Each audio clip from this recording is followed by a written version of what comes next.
Welcome back to The Source. Despite the pandemic, members of the Niagara Youth Orchestra have been busy preparing for their annual holiday open house. Of course, this year, the open house will have to be done virtually online, and it does take place this Saturday, December 12th. Joining us now, we have Lisa Donati. Welcome to the program, Lisa. Thank you. Thank you for having me. Lisa, you play French horn. Are you one of the instructors that has been working with the youth orchestra members? I am. So I coach all of the brass and winds with the orchestra, and that's with all three levels of the orchestra. So we have our training program, our concert orchestra, and our symphonic orchestra.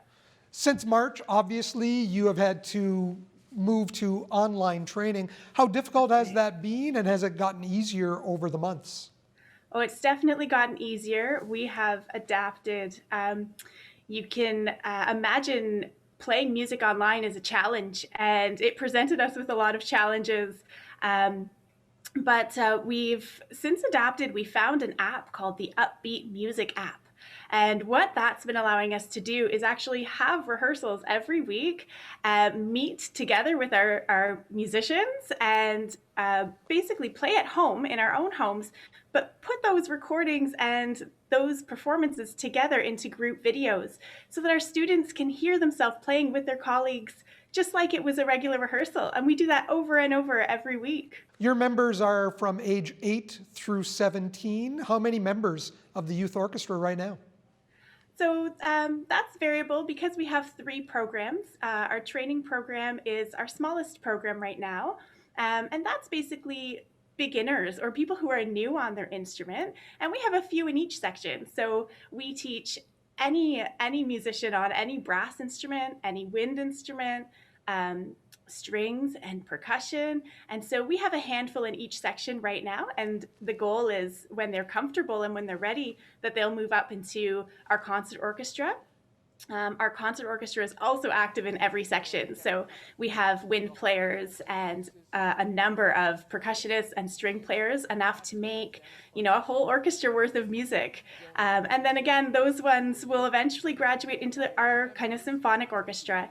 And many of those musicians go on to study music or go on to study other things, but always take that kind of music experience with them when they go. And we have musicians in every section right now in that orchestra as well. So while this year's numbers are a little bit smaller than normal, we actually still have a really active organization in all three levels. What exactly happens December 12th, 11 o'clock on Facebook Live? What is happening?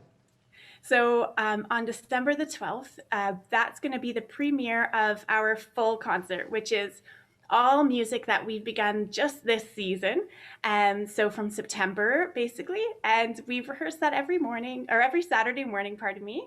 And so you're going to hear participants from all levels. So you'll hear some small ensembles, some larger full group ensembles. Our concert orchestra has been putting together some very festive selections, from a holiday polka to Frosty the Snowman.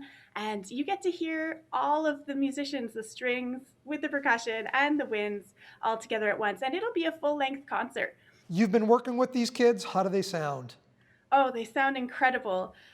The adapting that they've done since we've gone online, we've briefly discussed the challenges, and it doesn't faze them. They have not only improved their musical skills, their timing, their ability to, keep time so that they can line up with each other. Those musical skills have come leaps and bounds, even since we've come online. But more than that, they are connecting in social and emotional and creative ways that, we weren't not that we weren't doing before, just different ways from what we were doing before. It's really pushed and stretched them to, new levels. It's been so encouraging.